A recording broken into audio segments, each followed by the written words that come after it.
Mama. Nawala na si Mama.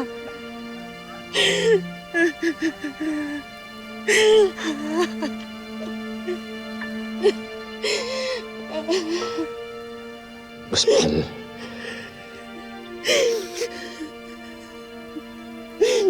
Patawarin mo sana ako, ha?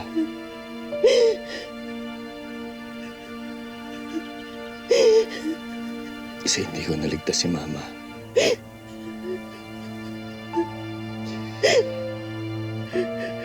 Wala sana siya dito kung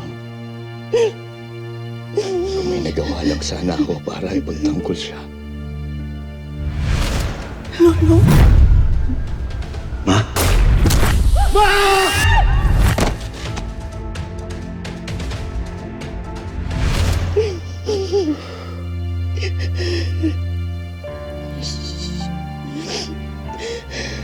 Mahal.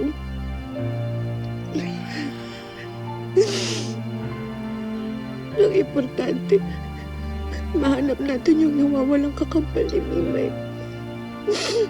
Pero kailangan natin mahanap yung anak natin. Gagawin natin yan. Hanapin natin yung anak natin.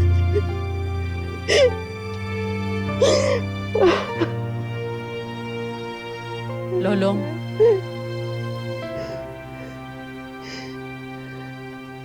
Mami Senda, anong ginagawa niyo rito?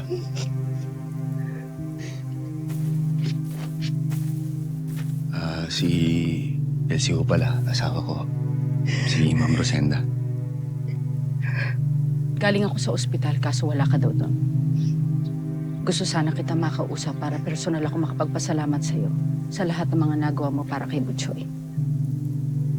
Sabi nila dito lang daw kita matatagpuan.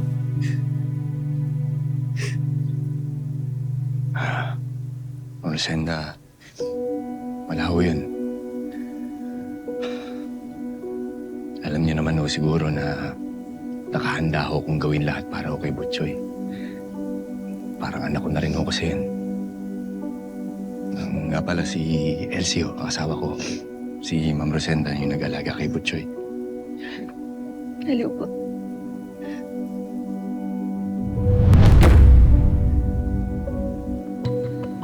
May problema ho ba? Siya po pala yung mama ko. Itong babae to?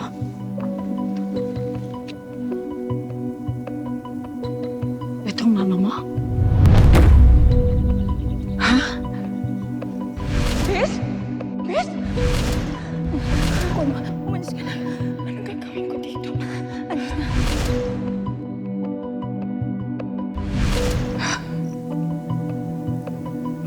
Patay na pala siya. Oo. Siya po ang mama ko. Bakit po? Kilala niyo po ba siya? Siya ang nagbigay sa akin kay Butchoy. Hindi ako pwede magkamali.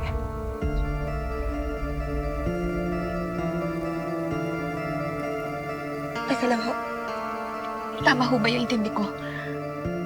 Sinasabi niyo po ba na sa inyo ho binigay ng mama ko yung anak naming lalaki? Ma'am Rosenda, sigurado ba kayo sa sinasabi niya? Oo. Kung si Butchoy ho ang binigay ho sa inyo ni Mama Ana, ibig sabihin, si Butchoy ho. Mahal, ibig sabihin si Butchoy yung nawawalang kakambal ni Mimay. Law siya yung anak natin. Law siya yung anak natin.